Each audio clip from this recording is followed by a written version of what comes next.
Health is the currency you don't notice until it's gone. If you enjoyed the content, please consider subscribing and liking the video. It truly helps the channel grow and continue to create contents like this. In my 20s, I treated my body like a loyal truck. I loaded it, pushed it, drove it hard, and assumed it would always start in the morning.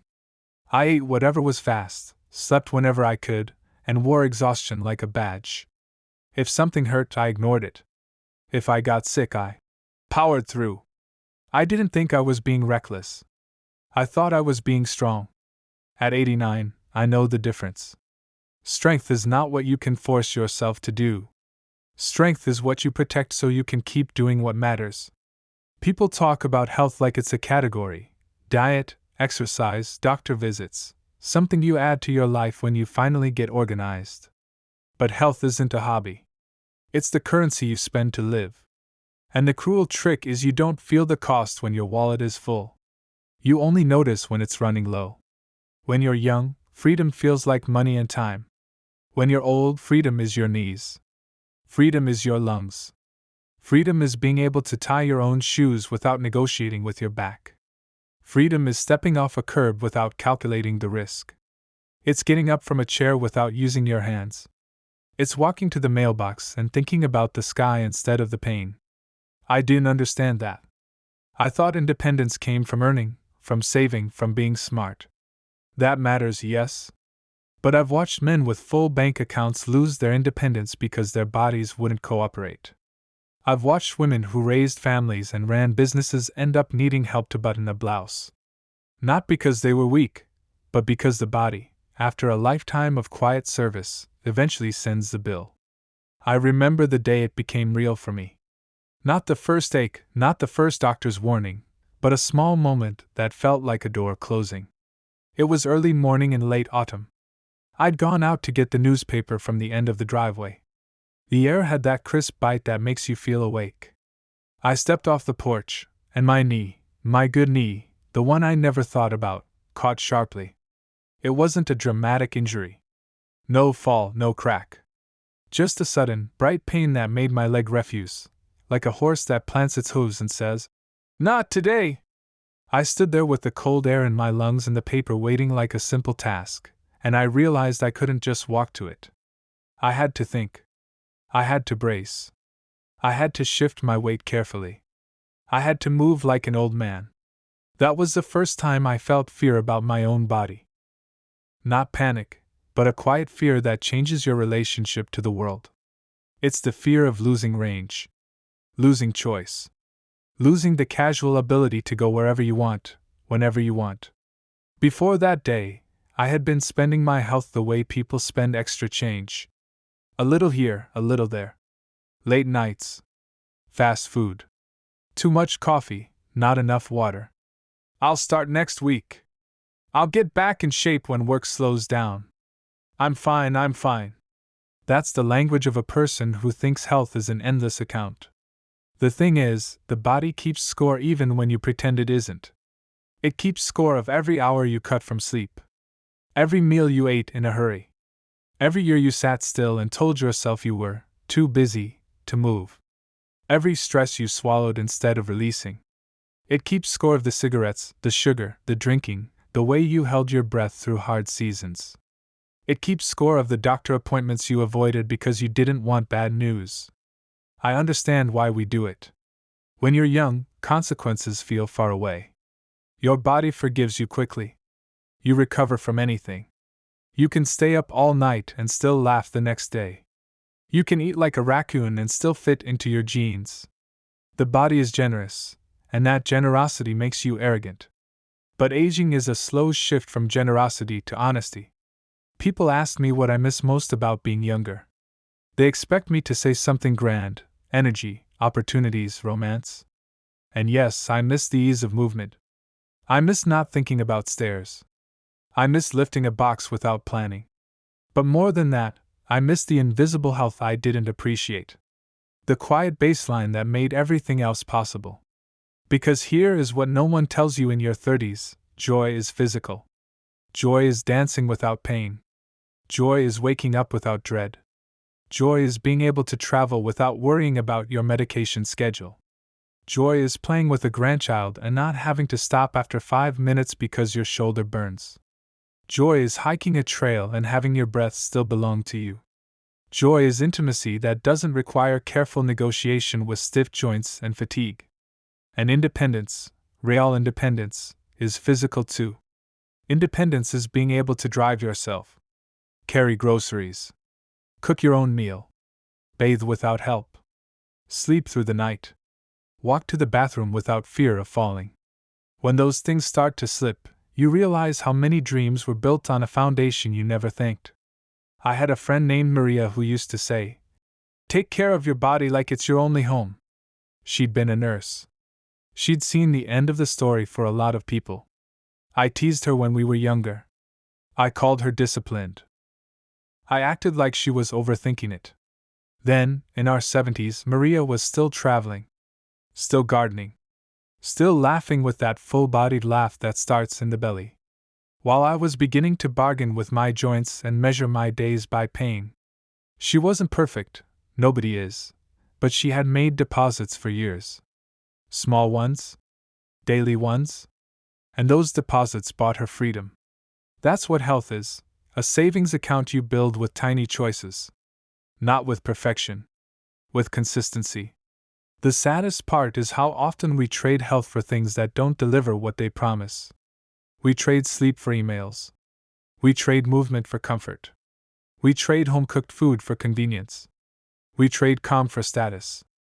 We trade checkups for denial. And we tell ourselves we're doing it for our future. We're doing it for our family. We're doing it for success. But if your health collapses, the future you were building becomes harder to enjoy.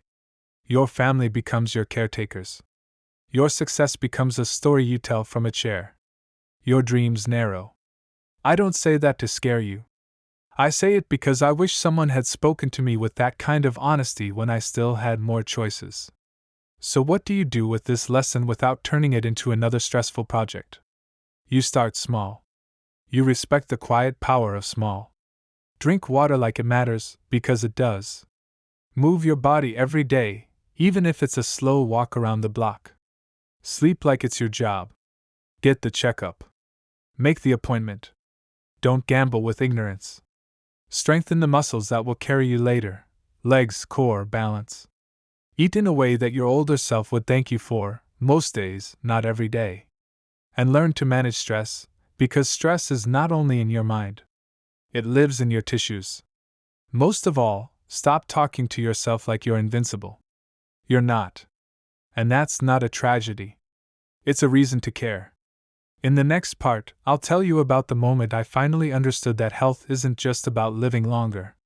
It's about living freer, and how one simple habit gave me back more life than I expected. A few winters after that knee incident, I visited an old coworker named Ed in a rehabilitation center. He had been the kind of man who could carry 2 suitcases in one hand and still wave with the other. At 60, he bragged that he never took sick days. At 70, he joked that sleep was for retirees. Then a stroke took a small bite out of his speech and a big bite out of his independence. He sat in a chair by the window, watching snow drift past the glass like the world was moving without him. When he saw me, he smiled with only half his face, and he said slowly, "I used to think I was rich." "You were," I told him. "You did well." He shook his head. "No. I was renting. I was renting my body and I didn't read the lease." He lifted his left hand with effort, fingers trembling, then let it fall back onto the blanket. "I thought I could pay later." That sentence, "pay later," hit me harder than any medical chart. Because it was the same bargain I'd made, just with different details. We all make it. We borrow energy from tomorrow to look impressive today.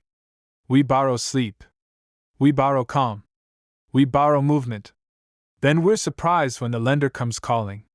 On the way home from that visit, I pulled into a grocery store parking lot and just sat there, hands on the wheel, feeling my heart thump against my ribs. I realized health isn't only about avoiding death. It's about avoiding a life that shrinks. It's about keeping the ability to say yes to a walk, to a trip, to a grandchild's request, to your own curiosity. That's what people mean by quality of life, but quality is too clean a phrase. What we're really talking about is range.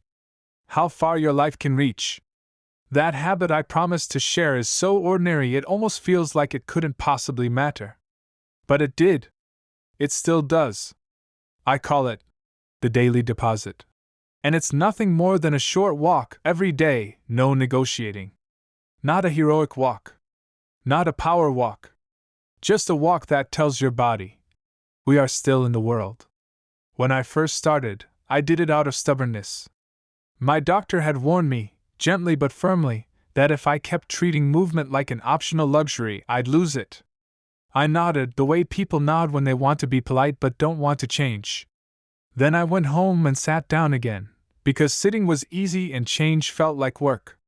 A week later I tried to stand up from my favorite chair and realized my legs didn't feel like mine.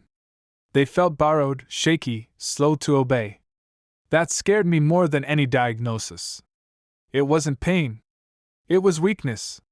It was the sense that my own body was quietly slipping out of my hands. So the next morning I put on my shoes and went outside. The first block was humbling. My breath was loud. My hips complained. My pride whispered, "See?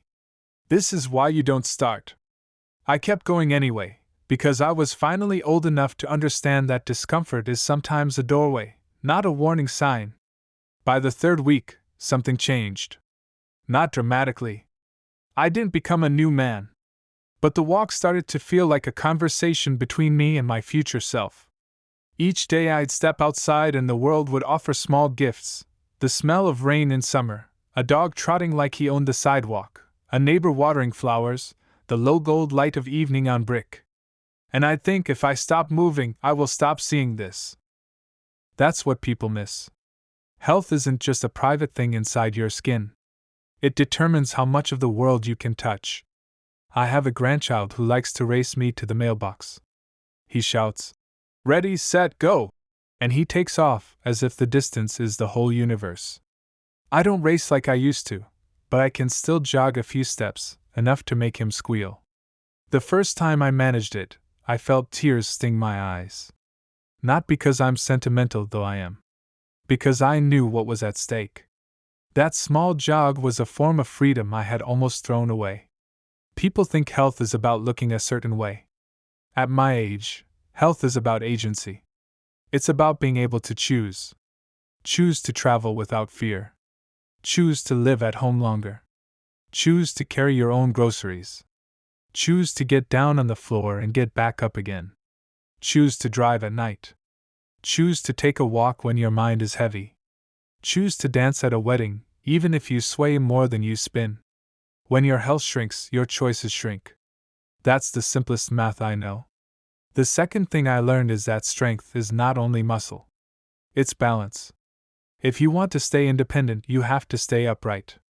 Nobody tells you that when you're young. Falling is a word for children and clumsy people, not for you.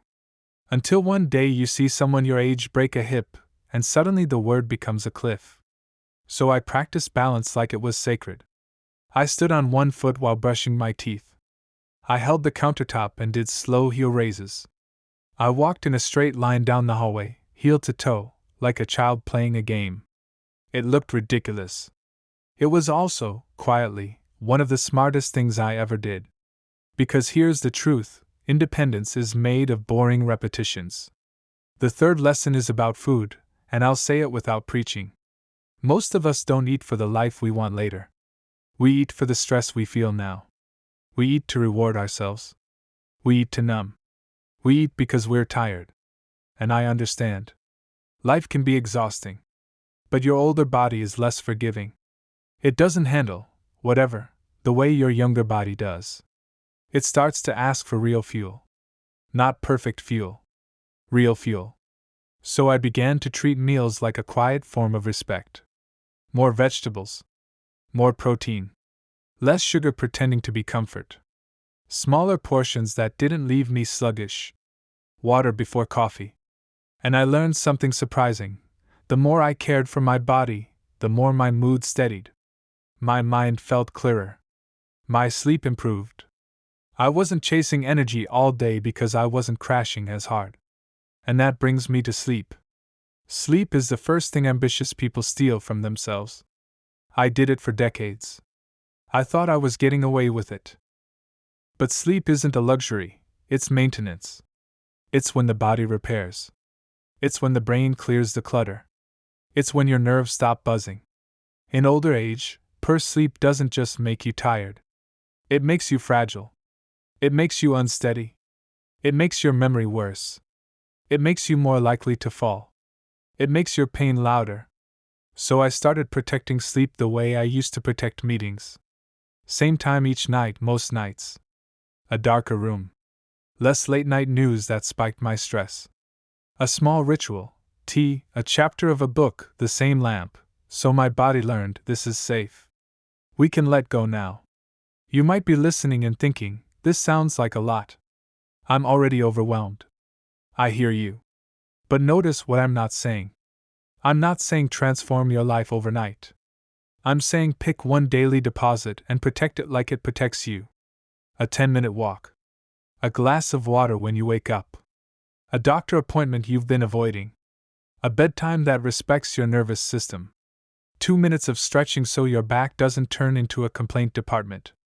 That's how you build wealth and health, slowly, quietly, consistently. And there's one more piece, maybe the most important: attention. Pay attention to the signals you used to ignore. The shortness of breath. The swelling. The pain that lingers. The headaches that aren't normal for you. The sadness that won't lift. The numbness in your feet. The snoring that's new. The habit of living in stress as if it's normal weather. I know people who avoided the doctor because they didn't want bad news. But bad news doesn't disappear because you refuse to hear it. It just grows in the dark. When you take care of your health, you're not trying to live forever. You're trying to live well while you're here. You're buying time that has room in it, room for trips, conversations, laughter, independence, and dignity. I'll tell you something tender. The older you get, the more you want dignity. You want to be able to care for yourself. You want to be able to use the bathroom without help. You want to be able to shower without fear. You want to be able to get up from the floor if you ever end up there. These are not glamorous goals, but they are holy. They are the difference between living and being managed. So if you remember nothing else from this episode, remember this: your health is not separate from your life. It is the way you access your life. Spend it carefully. Invest in it daily. And forgive yourself when you've wasted some of it, because most of us have. The beautiful thing is that the body responds to care. Not always perfectly, not always quickly, but it responds. It's grateful. It wants to carry you. Help it. Tomorrow morning, or tonight if it's still light where you are, step outside and take a short walk. Feel the air. Notice your feet. Let your lungs do their job. And while you're walking, picture your older self. Picture the version of you who wants to climb stairs without fear and hug people without pain. Do the walk for them. That is how you turn health into currency you can actually spend, on freedom, on joy, on the simple privilege of being able to say, yes, I can. I keep a small photograph on my shelf, faded at the corners, the kind that curls slightly with age. It's me at 55 on a hiking trail, grinning like I'd discovered a secret. Behind me the trees are tall and careless, and the sky is bright. When I look at that picture now, I don't envy the younger face. I envy the ease. The way that man didn't have to earn each step. A few years ago I brought that photo to my physical therapist, mostly as a joke. I said, "Can you get me back to this?" She smiled and said, "We can get you closer than you think, if you keep showing up." That's another lesson. Good care is a team sport. Doctors, therapists, friends who walk with you, family who reminds you to rest, let them help. Pride is expensive. And if you're the one taking care of others right now, please hear this too: your health is not selfish. It's stewardship. The stronger you are, the more present you can be. The steadier your mind, the kinder your patience. The better you sleep, the more love you have to give. Taking care of yourself is one of the most practical ways to take care of everyone who depends on you. I used to think I couldn't slow down. I thought the world would punish me. It didn't. What punished me was ignoring my body until it spoke in pain. So make a deal with yourself that is small enough to keep. One deposit a day. Then another. In a year you won't recognize the quiet strength you've built. And one day, many years from now, you'll stand up from a chair easily, and you'll smile, not because it's impressive, but because it's yours. That smile is the sound of freedom returning. It's the sound of your life widening again. And it starts long before old age, right where you are, with the next breath, the next step, the next glass of water, the next appointment kept. No drama. Just care, repeated, until it becomes your nature.